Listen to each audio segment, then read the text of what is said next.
नमस्ते। कभी सोचा है कि अगर चुनाव के दौरान कुछ गड़बड़ दिखे तो एक वोटर के तौर पर क्या किया जा सकता है? आज हम इसी बारे में बात करेंगे। हम आपको स्टेप बाय स्टेप बताएंगे कि भारत के चुनाव आयोग यानी ईसीआई तक अपनी बात कैसे पहुंचाई जाए और शिकायत कैसे दर्ज की जाए। चलिए इस पूरी प्रक्रिया को एकदम आसान भाषा में समझते हैं।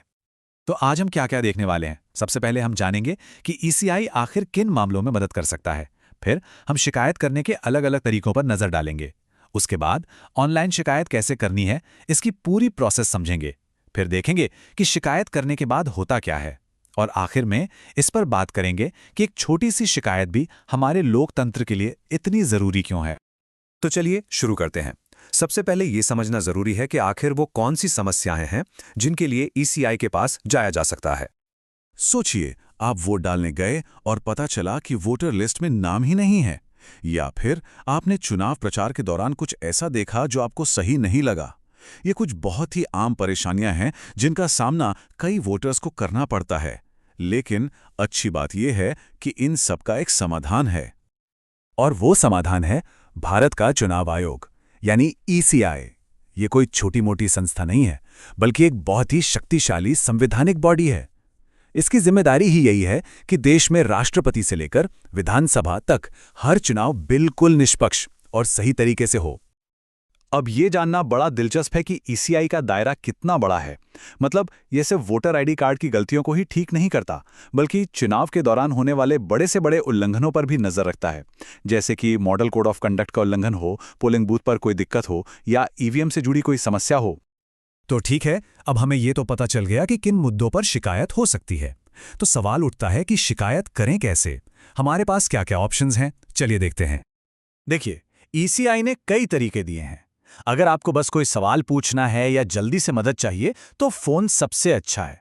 अगर आपके पास सबूत हैं और आपको विस्तार से शिकायत लिखनी है तो ऑनलाइन पोर्टल बेस्ट है। और अगर आप कहीं बाहर हैं और तुरंत कुछ रिपोर्ट करना चाहते हैं तो मोबाइल ऐप से बेहतर कुछ नहीं। और ये नंबर, इसको तो फोन में जरूर सेव कर लेना चाहिए, 1950। ये एक universal toll free voter helpline है। इस पर कॉल करके किसी भी तरह की शिकायत की जा सकती है या कोई भी जानकारी ली जा सकती है। अब बात करते हैं मोबाइल ऐप्स की। यहाँ दो अलग अलग ऐप्स हैं और दोनों का काम अलग है। वोटर हेल्पलाइन ऐप, यह आपकी पर्सनल समस्याओं के लिए है, जैसे वोटर आईडी कार्ड या वोटर लिस्ट में कोई गड़बड़ी। वहीं दूसरी तरफ है सी विजिल ऐप। ये बहुत पावरफुल है। अगर कहीं पैसे बांटे जा रहे हैं या कोई उम्मीदवार गलत तरीके अपना रहा है तो आप रियल टाइम में उसकी फोटो या वीडियो बनाकर इस ऐप पर रिपोर्ट कर सकते हैं। और एक बहुत जरूरी बात, लोकतंत्र में हर किसी की भागीदारी मायने रखती है। इसीलिए ईसीआई ने दिव्यांगजनों के लिए एक खास पीडब्ल्यूडी ऐप भी बनाया है। ये सुनिश्चित करता है कि उन तक भी सारी सेवाएं आसानी से पहुंचे और शिकायत करने की प्रक्रिया उनके लिए भी सुलभ हो। अब आते हैं सबसे आम और असरदार तरीके पर, यानी नेशनल ग्रीवेंस सर्विसेज पोर्टल पर ऑनलाइन शिकायत कैसे करें।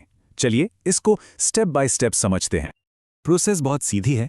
सबसे पहले आपको ईसीआई के नेशनल ग्रीवेंस सर्विसेज पोर्टल पर जाना है। वहां अपने मोबाइल नंबर से एक अकाउंट बनाना है, या अगर पहले से है तो लॉगिन करना है। लॉगिन करते ही आपको रजिस्टर कंप्लेंट या शिकायत दर्ज करें का ऑप्शन दिख जाएगा। बस उस पर क्लिक कर दीजिए। इसके बाद आपको अपनी समस्या के बारे में पूरी जानकारी देनी होगी। जितना हो सके साफ साफ लिखें। अगर आपके पास कोई सबूत है, जैसे कोई फोटो या डॉक्यूमेंट, तो उसे जरूर अपलोड करें। और सबसे जरूरी बात, जब आप फॉर्म सबमिट करेंगे तो आपको एक कंप्लेंट रेफरेंस नंबर मिलेगा। उसे कहीं लिख लें या स्क्रीनशॉट ले लें, ये बहुत काम आएगा। ठीक है, तो शिकायत तो दर्ज हो गई, पर अब आगे क्या? क्या हमारी शिकायत पर कोई कार्रवाई होगी? चलिए देखते हैं। और यहाँ दो बातें जानना बहुत जरूरी हैं। पहली, शिकायत दर्ज करने की कोई फीस नहीं है। ये सर्विस पूरी तरह से मुफ्त है। और दूसरी, आपकी शिकायत के समाधान के लिए एक समय सीमा तय है, जो कि ज़्यादा से ज़्यादा 30 वर्किंग डेज है।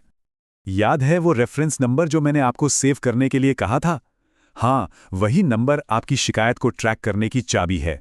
आप ईसीआई पोर्टल पर जाकर इस नंबर को डालकर कभी भी अपनी शिकायत का करंट स्टेटस चेक कर सकते हैं।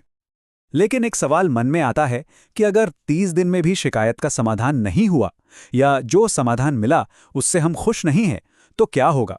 ये एक बहुत ही वाजिब सवाल है। तो घबराने की बात नहीं है, इसके लिए भी एक रास्ता है। आप अपनी शिकायत को एक लेवल ऊपर ले जा सकते हैं, जिसे एस्केलेशन कहते हैं। इसके लिए आपको अपने इलाके के चुनाव अधिकारियों जैसे ईआरओ, डीईओ या सीईओ से सीधे संपर्क करना होगा और वो आपके मामले की फिर से जांच करेंगे। अब तक हमने शिकायत करने की पूरी प्रक्रिया समझ ली, लेकिन आखिर में ये जानना भी जरूरी है कि हमारे इस एक कदम का, हमारी एक शिकायत का हमारे लोकतंत्र पर क्या असर पड़ता है।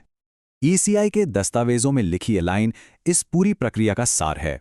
इसमें साफ लिखा है कि हर नागरिक का यह अधिकार है कि उसे निष्पक्ष और पारदर्शी चुनाव में हिस्सा लेने का मौका मिले।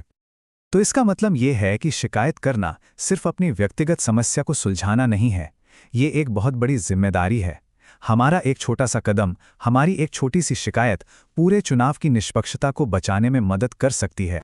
तो अगली बार जब भी आपको चुनाव प्रक्रिया में कोई भी कमी नजर आए, तो चुप मत रहिए, अपनी आवाज उठाइए, क्योंकि एक जागरूक नागरिक की आवाज ही हमारे लोकतंत्र की सबसे बड़ी ताकत है।